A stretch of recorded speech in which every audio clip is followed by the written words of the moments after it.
All right. Well, welcome to the very first Digital Dash mini session. Today's topic is all paragraph elements are not used as headers. Each of these sessions are very brief. They're about 15 minutes long, so we're going to dive right into it. These sessions have been designed to focus in on content creation, content editor, accessibility problems that we commonly come across. So during this session, we're going to cover a brief description of the check, how it's affected by incorrect, or who is affected by incorrect usage, how to review and fix the problems, and hopefully provide some tips and tricks on how to quickly review everything. Just a quick housekeeping note, if you could please post all of your questions into the Google chat. We will make sure to provide answers to all of those after the session today and email them to all participants. We will also be recording this session and posting the recording to our YouTube page and posting the questions and answers and video to the digital accessibility chat space on Google. So with that, let's dive right on into today's topic. Paragraph elements are not used as headers. So this is actually a relatively straightforward item, but it's a problem we see a lot on a lot of different websites. And I kind of posted to the Google chat earlier today about, do your headings have meaning? And there's two different ways that headers can be represented to visual users. The proper way is to use a heading tag, commonly looked at as an H1 through H6 type of tag. Those tags not only format the header for a visual appeal to look large, but they also communicate to assistive technologies that there's a structure to that page, that the text that is enclosed within that heading has actual meaning. And many users of assistive technology will skip between headings looking for the section they want. And so if we don't properly format our headings using an H tag, and instead we just format it as larger font, bolder font, and make it visually appealing, it doesn't communicate the proper meaning to all users. So it's real important that we use header tags when we're trying to communicate headings, and we limit our use of formatting on text to only when it's simply there for visual appeal and isn't actually intended to communicate any type of meaning.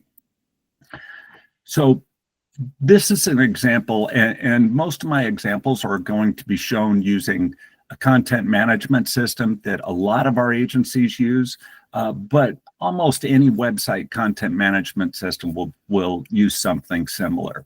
So this is an example where the heading, brief description, is properly formatted and it has the heading to label applied there. And you can see on this page that it's a heading, and there's three different sections. There's the brief description, a standard checklist, and the resources and tools section. So by formatting it this way, we can ensure that assistive technologies are able to quickly navigate between each section to get to the element that they want to get to. When we look at an incorrect view of this, you'll notice this looks very similar to the previous screen. The word brief description is roughly the same size as the previous one. It's bolded. It really does look like a header. But if we look carefully up in the toolbar, we'll see that it's formatted as normal text, and it's just been bolded and the font size increased to make it appear as if a header, but without giving it any of the meaning of being applied as a heading to element.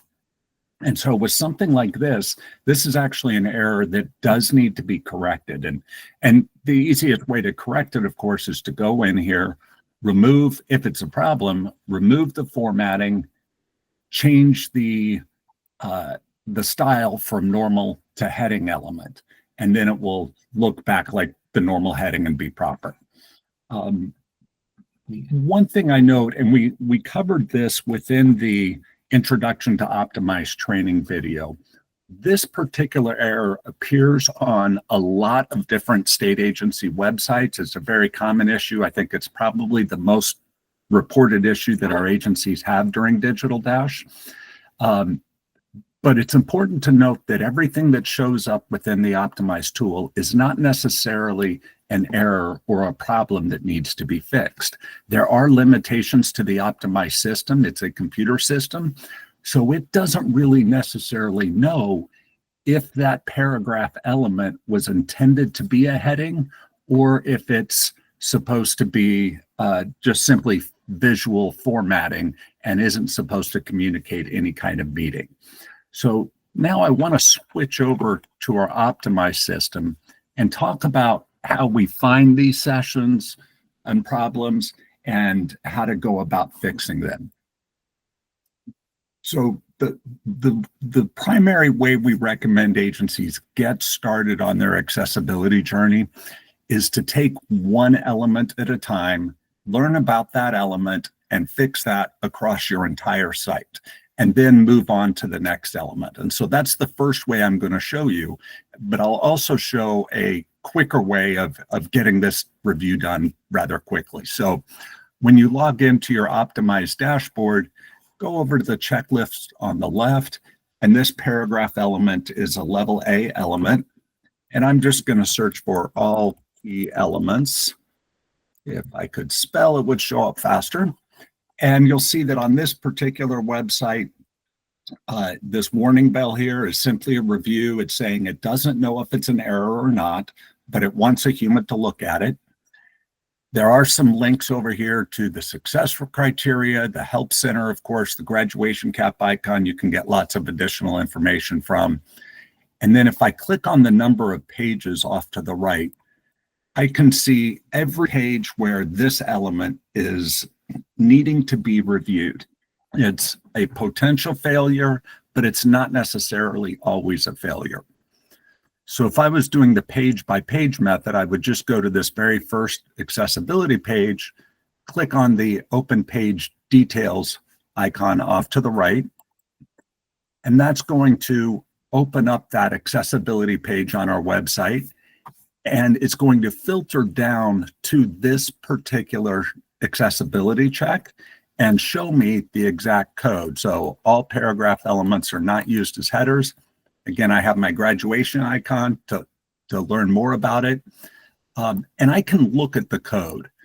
Now, this code by itself isn't really helpful at this point because I'm not seeing it within the page.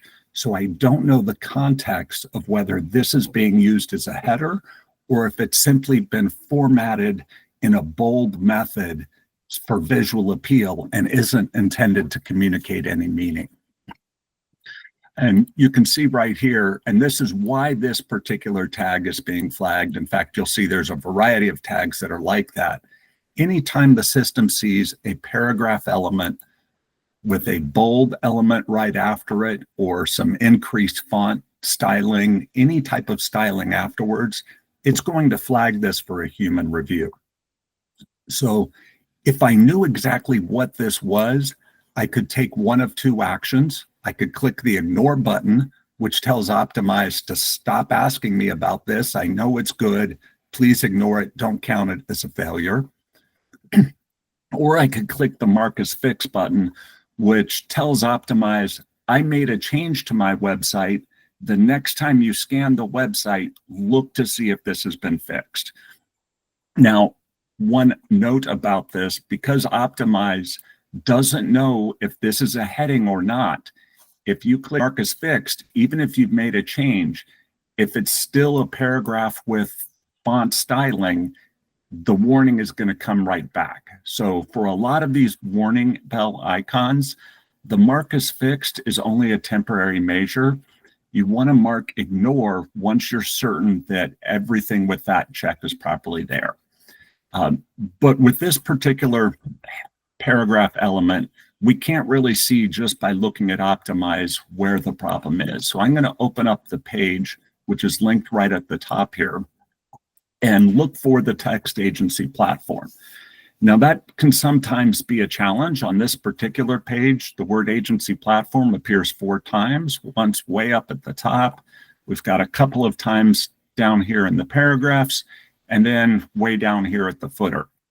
And I'm sure your agency websites are very similar to that with lots of different pages. So the easiest way for this type of check to be able to find problems is to use the optimized browser extension, which I have loaded off to the right-hand side already on this page. I simply click my content issues, and as this loads, I had it loaded earlier so it would go fast and it didn't like me. Sorry about this. It's going to provide a list of all of the errors on this particular page. And I'll scroll down, and the third element under level A is going to be our all paragraph elements are not used as headers. And of course, it doesn't want to load. This is what happens when you try to do a live training instead of a recorded video. I'm going to reload this page to see if we can get it to wake up here a little bit quicker. When I go down and I find the element, there will be a little magnifying glass right next to the same text, and we would have seen off to the right-hand side, we'll see some almost identical to this. It'll show us the text that has the paragraph and bold element, and you'll see there's a little magnifying glass over here that says inspect with browser extension. On the page itself, it would look exactly like this. When I click that little browser extension, and it's still not loading, it would jump immediately right to the section where that error is occurring, and it will highlight this in a big yellow bold square so you can see exactly where on the page there's a problem. And you can look to say, okay, does this communicate meaning? And in this case, this is simply the website name. It's not intended to be a header, so this actually isn't an error. This is simply a format or stylistic design, and it's not doesn't need to be a header. So I could, using the browser extension, mark it right now as ignored. But if I did that, I'd have to do it one page at a time. And as you noticed from Optimize, when I was back on the overview page, and I'll back out to, this is found on 61 different pages. And I don't want to have to go to all 61 pages just to mark this element as reviewed. So what I'm going to do is instead use our fast track tool over here on the left. This fast track tool allows you to take a small snippet of code, and in this case, I'm going to search for it. It was I meant to copy this earlier and I missed it. Paragraph bold, then agency platform. So this is the snippet of code where that's appearing on all 61 pages. I can now click on this snippet of code. I have my check right here. All paragraphs are not used in elements. And now that I know that this is not a heading, this is intended to just be a style, I will click the action button, click ignore, because again, I don't want it to show back up after the next scan. I'm not making any changes. It's not a problem. I could add an optional message, and then I'll click OK. And now I just fixed all 61 problems, and that will eventually reflect in my score. Now, it does take a bit for the score to update. So this is how the fast track tool and the heading element can be used to quickly go through and correct or review items like headers. The check on this is really simple. You go to the page, you look at it. If it's intended to communicate meaning, make sure to use the heading. If it's intended solely for stylizing, for visual appeal and not communicating meaning, then it should not be using the heading style. It should just use formatted paragraph text. We've got a bunch of different resources that I'm going to post to the chat right now, including today's presentation, some videos on how to create heading accessible structures, why stylized P elements should not be used, and of course, our videos on Introduction to Optimize and the Fast Track video. If you've not watched the Introduction to Optimize video yet, We would ask you to please watch that video. It has a lot of great hints and tips. And of course, I would be remiss if I didn't recommend folks go and check out our accessibility handbook. This is one of the elements covered in the common content authoring checks. You can just skip down right to it. It'll have a brief description, a standard work checklist, and a bunch more resources that are available for use. So for all of you, I want to thank you all very much for attending today's session. And again, we will be posting this video and the Q&A session later today. And please join us on Thursday as Alex talks about alternate text for all image elements contained on a page. And I believe I did see a hand raised, but it's 8:15, so I'll go ahead and answer the question. But yes. Or did I miss the hand? Wrong button. All right. Well, thank you for this brief 15-minute training. We promised you it would be 15 minutes, so thank you all. And we will get out the Q&A and FAQ session later this afternoon to either the digital accessibility chat space or for all of you who attended today. Thank you. Welcome to today's bonus session for our mini training session on all paragraph elements are not used as headers. During the training session, we had a little technical difficulties trying to demonstrate the Acquia optimized browser extension. So we're going to add this on to the training video and demonstrate how to use the tool. I've already got it open over here on the right. But this is the page that we were reviewing during our training session, our accessibility page.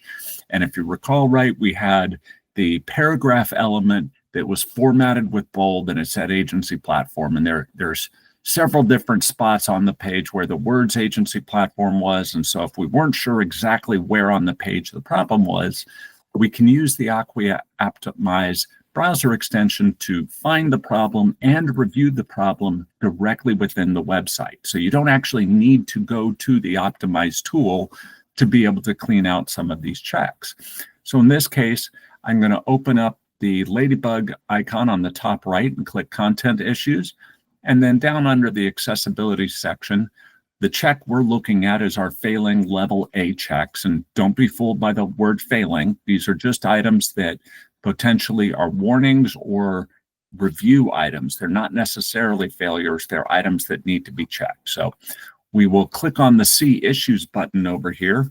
And this is going to list out all of the different checks in level A that are failing on this page. And we do recommend doing one check at a time, understanding the check, reviewing the check, and then moving on to the next one. So in this case, it's the all paragraph elements are not used as headers. When I click on that, you'll see that there are several different paragraph elements that have been formatted and potentially being used as headers. Now, during our session, we had already reviewed this item, and that's why there's not an action button here. But down here, you'll see with this item, it's the same type of an issue. We have a paragraph that has some formatting inside of it, so the computer thinks that might be intended to be used as a header, but it's not formatted as a header. And instead of trying to read through all this gobbledygook to find where it is on the page, I'm going to use the browser extension and click the highlight magnifying glass off to the right, and that's going to take me exactly to the spot on the page where I need to do my review. And in this case, this is simply a link or a list of resource guides. These are not intended to be headers on the page, and that formatting of the strong is simply for stylistic reasons. It's not intended to communicate any meaning. So in this case, this is not a problem. It's not an error. It just needs to be marked as reviewed. So back again over on the right, I'm going to click Cancel. And then right within the browser extension, I can click Mark as Reviewed and then Confirm. And that's now sent that information over to Optimize and updated the Optimize system to reflect that this isn't a problem. And I can simply go through here on this check through this entire page and go to each one of these one at a time, look at what it is, and then click Mark as Reviewed. So this is one quick way to get through doing your reviews. And in particular, just make sure you know okay, yeah, this is not intended to be a header. It's not communicating any sort of meaning. So I'm going to quickly mark all of these as reviewed. Now, the ones I'm marking as reviewed, these are likely the only spot on this entire website where this is linked. So this would not be in a case where I wanted to use the fast track tool, because there's only going to be one chunk of code that looks like this. But in the example that we showed during the training session, where the footer contained the bold agency platform, I want to use the fast track tool because every page on my site is going to have this, and I can go there, copy this code paste right here, find that code snippet, mark it as reviewed on all 61 pages, all at the same time, and I'm good to go. So hopefully this was helpful and provided some context on how to use the Acquia Optimized browser extension. It's a great way, particularly when you're directly on your website. When you make a brand new page, open up that extension, scan, look at the errors. Again, we recommend doing one error at a time, truly understand it, review those items, and clear those out. So thank you very much for participating.